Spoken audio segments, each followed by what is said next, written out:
Lamtumira e fundit. E diela do t'jetë ditë zje me vendim qeverie për të kryer omazhet e përcjell me nderime në banesën e fundit ish kryeministrin Fatos Nano. Këtë të shtunë, familja Nano kryen privatisht omazhet në Tiranë, ndërsa të dielën do të organizohen omazhet publike dhe shtetërore. Nga ora 8:30 deri në orën 11 të së dielës do të kryen omazhet publike për çdo qytetar që do të dojë të jap lamtumirën Fatos Nanos. Nga ora 11:15 deri në 11:45 do të kryen omazhet shtetërore për personalitetet e larta politike e shtetërore. Gjatë kësaj kohe do të mbahet një fjalim nga kryeministri Edi Rama dhe një familjar i Fatos Nanos. Në orën 12 do të ndërpriten të gjitha aktivitetet publike në Shqipëri dhe do të mbahet 1 minutë heshtje, kurse gjatë gjithë ditës flamujt në institucione shtetërore do të ulen në gjysmështisë. 5 minuta më vonë do të mbahet një ceremoni funebre për të përcjellë trupin e Fatos Nanos drejt banesës së fundit. Omazhet do të mbahen në Pallatin e Kongreseve. Aty nga nisi dhe zyrtarisht karriera politike dhe historike e Fatos Nanos në Kongresin e 10 të Partisë së Punës së Shqipërisë më 12 qershor 1991, si kryetar i një partie me emër dhe fytyrë të re, Parti Socialiste, që më pas Nano do i jepte dhe një vizion e orientim të ri perëndimor, si partisë edhe Shqipërisë, në 3 herë kryeministër.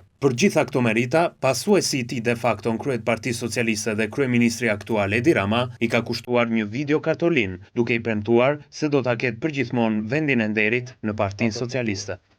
Le të vazhdojnë ditët dhe vitet e bardha për Shqipërinë dhe për brezat që vi. Rrofshi dhe qëllofshi gjithnjë në shenjë.